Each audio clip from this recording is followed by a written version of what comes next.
जय श्री राम। प्रिय भक्तों, कई बार कमेंट आते हैं कि क्या कोई ऐसी साधना है जिससे भूत, भविष्य और वर्तमान का ज्ञान हो सके।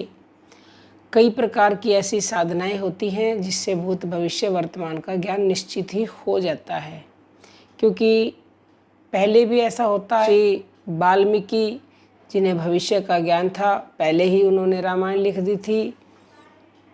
लेकिन ध्यान आपको ये रखना है कि अगर आप भूत, भविष्य, वर्तमान का ज्ञान प्राप्त करना चाहते हैं और अगर आप निरंतर एकाग्र मन से साधना करेंगे तो आपको जो है ज्ञान हो भी जाएगा। लेकिन इसमें शर्त ये है कि आपको अपने ज्ञान का दुरुपयोग नहीं करना है, अपने पर्सनल लाभ के लिए उस ज्ञान का प्रयोग नहीं करना है, किसी का दिल दुखाने के लिए उसका प्रयोग नहीं करना है।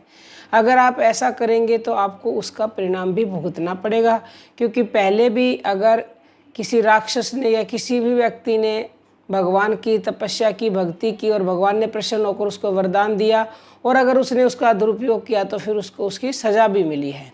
तो आप भी अगर दुरुपयोग करेंगे अपने पर्सनल लाभ के लिए कि मेरे को ये दे दो, वो दे दो, तो फिर आपको उसको भुगतना पड़ेगा और फिर वो काम भी नहीं करते, क्योंकि जहाँ स्वार्थ आ जाता है फिर ये विद्याएं जो हैं ये काम नहीं देती हैं।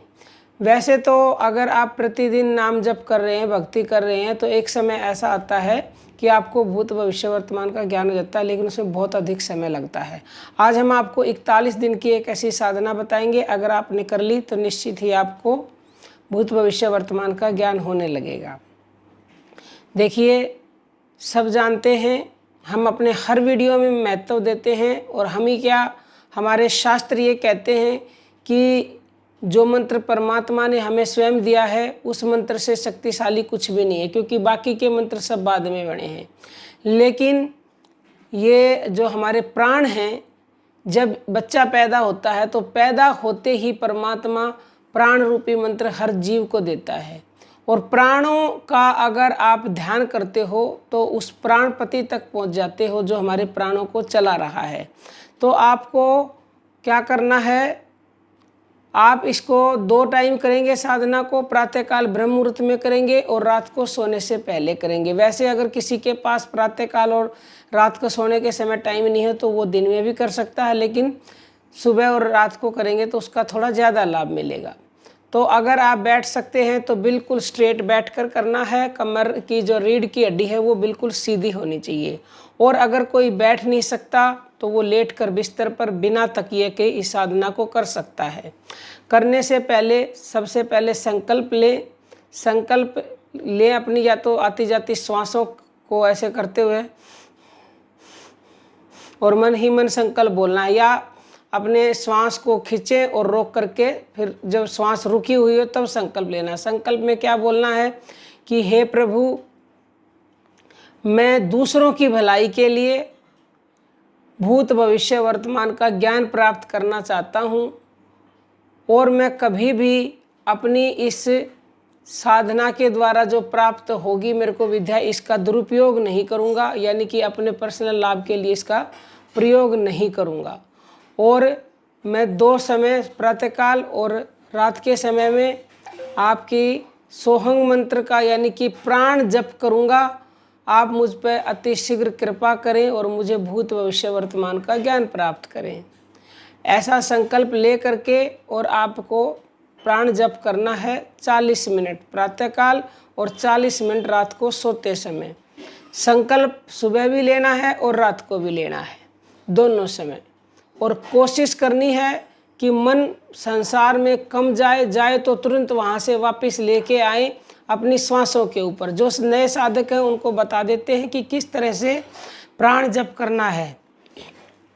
हमारी श्वासों में प्राकृतिक ध्वनि आती है सो और हंग की। जब हम सांस लेते हैं तो स की आवाज़ आती है, छोड़ते हैं तो हंग की आती है। और हमारे शरीर में अथर्ववेद के प्राण सूक्त में ये लिखा हुआ है कि हंस नाम का प्राणी है।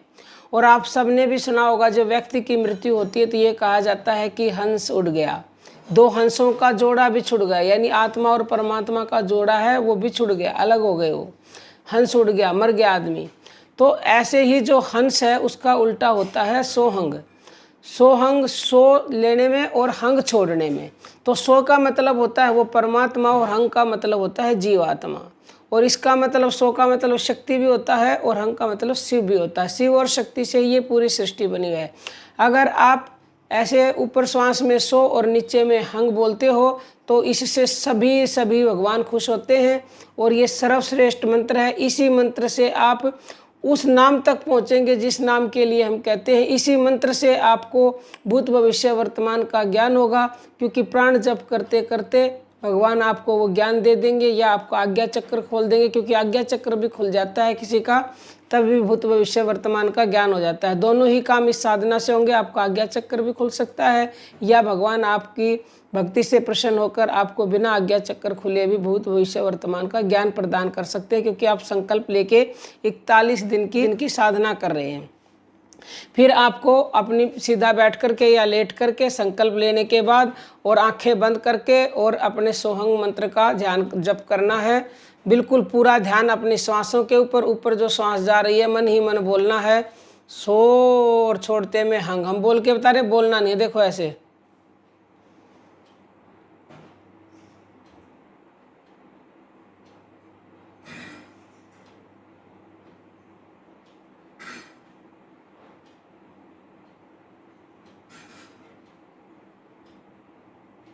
हर श्वास का ध्यान रखना है। आनंद की स्थिति, चेहरे पर किसी प्रकार का कोई तनाव नहीं, टेंशन नहीं, खिंचाव नहीं। सीधे बैठे हैं तो हाथों को ज्ञान मुद्रा में करके और अपने घुटनों पे रख लें। लेटे हैं तो साइड में ज्ञान मुद्रा लगा के साइड में ऐसे कर लें। लेट के करें और आप आइडिया कर लें या फिर आप अलार्म लगा लें 40 मिनट का। 40 मिनट कम से कम, कोई अधिक करना चाहे तो अधिक भी कर सकता है, क्योंकि अधिक से कोई लाभ नहीं होगा, लेकिन कम से कम 40 मिनट अवश्य करें। तो अगर आपका मन ज़्यादा एकाग्र हुआ और आपने निरंतरता से बिना खंडित किए ऐसा कर लिया तो आपको भूत भविष्य वर्तमान का पहले से ही ज्ञान हो जाएगा। भविष्य में क्या होगा, किसी के साथ पास्ट काल में क्या हुआ है या अभी क्या चल रहा है लाइफ में, ये सब आप जान पाएंगे। लेकिन जो हमने शुरू में बताया उस बात का आपको ध्यान रखना है। कभी भी अपने पर्सनल लाभ के लिए या किसी का अगर आप भूतकाल देख लें, भविष्य देख लें तो उसे बताएं बिल्कुल नहीं, अपने अंदर ही उसे रखना है। ये ठीक नहीं होता है। अब हम अपनी वाणी को विराम देते हैं। जय श्री राम प्रिय भक्त।